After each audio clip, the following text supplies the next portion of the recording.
പുതിയൊരു വീഡിയോയിലേക്ക് സ്വാഗതം. ഇന്ന് നമ്മൾ ചെയ്യാൻ പോകുന്നതെന്ന് വെച്ചാല് കരിമീന്റെ ഒരു ചെറിയൊരു വിഭവമാണ്. അതെന്ന് വെച്ചാല് കരിമീൻ വാട്ടി പറ്റിക്കാൻ പോവാണ്. നമ്മളിത് കരിമീൻ നന്നായിട്ട് വൃത്തിയാക്കി എടുത്തിട്ടുണ്ട്. അപ്പോൾ ഇതിനെ ഇനിയൊന്ന് മുറിക്കണം. അതുകൂടാതെ ഇതിന് വേണ്ട ഇൻഗ്രീഡിയൻസ് എന്തൊക്കെയാണെന്ന് നമുക്ക് നോക്കാം. ഇതിലേക്ക് നമ്മൾ ചെറുള്ളി അരിഞ്ഞെടുത്തിട്ടുണ്ട്. ഒരു 150 ഗ്രാമോളം ചെറുള്ളി നല്ല വൃത്തിയാക്കി എടുത്തിട്ടുണ്ട്. അതുപോലെ തന്നെ ഒരു 4 സ്പൂൺ മുളക് പൊടി, മഞ്ഞൾപ്പൊടി, അതുപോലെ തന്നെ ആവശ്യത്തിന് ഉപ്പ് എടുക്കണം. പിന്നെ ഒരു 3-4 കഷ്ണം പുളി എടുത്തിട്ടുണ്ട്. ഒരു 10 പച്ചമുളക്, ഒരുണ്ട വെളുത്തുള്ളി, അതുപോലെ തന്നെ ഒരു ചെറിയ കഷ്ണം ഇഞ്ചി, ഉണക്കമുളക് ചതച്ചെടുത്തതാണ്. ഒരു 10 ഉണക്കമുളക് എടുത്ത് ചതച്ചെടുത്തതാണ്. നമുക്കിനി ഇതെങ്ങനെയാണ് വാട്ടി പറ്റിക്കുന്നതെന്നൊന്ന് കാണാം. അതിലേക്ക് ആവശ്യത്തിനുള്ള വെളിച്ചെണ്ണ ഒഴിച്ചു കൊടുക്കാം.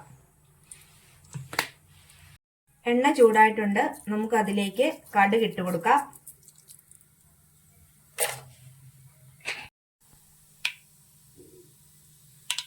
ഇവിടെ കടുക് പൊട്ടി നമുക്കിനി ഇതിലേക്ക് നമ്മൾ എടുത്ത് വെച്ചിരിക്കുന്ന ഒരുണ്ട വെളുത്തുള്ളി ചതച്ചത് ഇട്ട് കൊടുക്കാം. അതുപോലെ തന്നെ ഇഞ്ചി, ഇത് രണ്ടും കൂടി നന്നായിട്ട് സോട്ട് ചെയ്യണം. ഇഞ്ചിയും വെളുത്തുള്ളിയും കൂടി ഒന്ന് വാടി കഴിയുമ്പോൾ അതിലേക്ക് നമ്മൾ എടുത്തു വെച്ചിരിക്കുന്ന ഈ ചെറിയുള്ളി ചേർക്കണം. വഴറ്റണം. ഈ കൂട്ടത്തിൽ നമ്മൾ അതിനകത്തോട്ട് പച്ചമുളകും കൂടി ചേർക്കുവാണ്. ഇത് നന്നായിട്ട് വഴറ്റിയെടുക്കണം.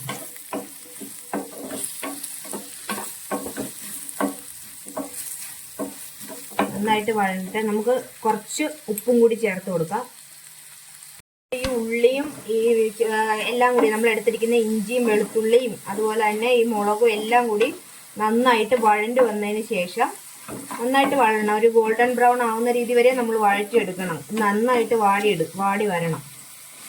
അതിന് ശേഷം നമ്മൾ ഇതിലേക്ക് കുറച്ച് നമ്മൾ ഈ ചതച്ച് വെച്ചിരിക്കുന്ന ഈ മുളക് ചേർക്കുവാണേ. ചതച്ച് വെച്ച് മുളക് ചേർക്കുന്നു. ഈ മുളക് ചേർത്താലും ഇതിനൊരു ചെറിയ ഒരു കളറേ വരത്തുള്ളൂ. അപ്പം നമ്മുടെ കറി വെളുത്തിരിക്കും. അപ്പം നമ്മൾ അങ്ങനെ ഒരു ഇത് ചിലപ്പോൾ ചിലർക്കൊന്നും ഇഷ്ടപ്പെടത്തില്ല.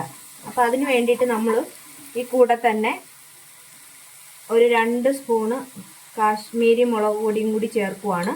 അതൊരു കളറിന് വേണ്ടി മാത്രം ചേർക്കുവാണ്. പിന്നെ നമ്മളിതിലേക്ക് മഞ്ഞൾപ്പൊടിയും കൂടി ചേർക്കുവാണേ. ഇനി ഇത് എല്ലാം കൂടി നന്നായിട്ട് വഴറ്റണം. എല്ലാം കൂടി ഒന്ന് യോജിക്കട്ടെ. നമുക്ക് എന്നിട്ട് ഇത് ഇളക്കിയിട്ട് നമുക്കൊന്ന് അടച്ചു വെച്ച് വേവിക്കാം. ഇത് വാടി വരട്ടൊന്നും.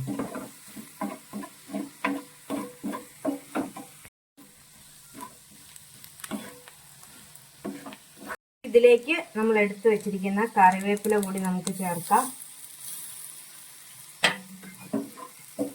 അതൊന്ന് ചേർത്ത് ഇളക്കിയതിന് ശേഷം നമ്മൾ ഇതിലേക്ക് കുറച്ച് വെള്ളം ചേർത്താൽ മതി. കുറച്ച് വെള്ളം നമ്മൾ ഒഴിച്ചിട്ടുണ്ട്. ഇനി നമുക്കിതിലേക്ക് പുളി, നമ്മൾ എടുത്ത് വെച്ചിരിക്കുന്ന പുളി ചേർക്കാം. ഇതിങ്ങനെ ഒപ്പത്തിനൊപ്പം ഇങ്ങനെ നിൽക്കുന്ന രീതിയിൽ മതി വെള്ളം. മീനൊന്ന് ജസ്റ്റ് ഒന്ന് അധികം വേവില്ലാത്തതാണല്ലേ, ജസ്റ്റ് ഒന്ന് മുങ്ങി വന്നാൽ മതി. അപ്പം ഇത് നന്നായിട്ട് ഇനി ഒന്ന് തിളയ്ക്കട്ടെ. നമ്മുടെ ഈ ഗ്രേവി തിളച്ച് നമുക്ക് ഇതിലേക്ക് ഈ മീൻ ഇട്ട് കൊടുക്കാം. നമ്മൾ ഇതിൽ അധികം ഗ്രേവി വെക്കത്തില്ല. മീൻ കറി ആയിട്ടല്ല, ഈ വാട്ടി പറ്റിക്കുന്നതിൽ നമ്മൾ ഏറ്റവും കൂടുതൽ ചേർക്കുന്നത് ചെറുള്ളിയാണ്.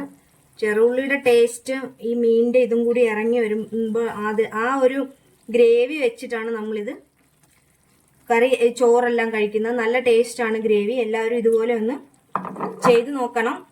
നമ്മുടെ മീനെ കണ്ടോ പറ്റ നിന്നാൽ മതി. ഇതിനി ഈ ഗ്രേവിയുടെ ഇതിൽ കിടന്നുകൊണ്ട് ഈ മീൻ വേകണം. നല്ല ടേസ്റ്റാണ് ഈ ഗ്രേവി കൂട്ടാനായിട്ട്. നമ്മുടെ ഏത് മീനും ഇതുപോലെ തന്നെ വെക്കാം നമുക്ക്.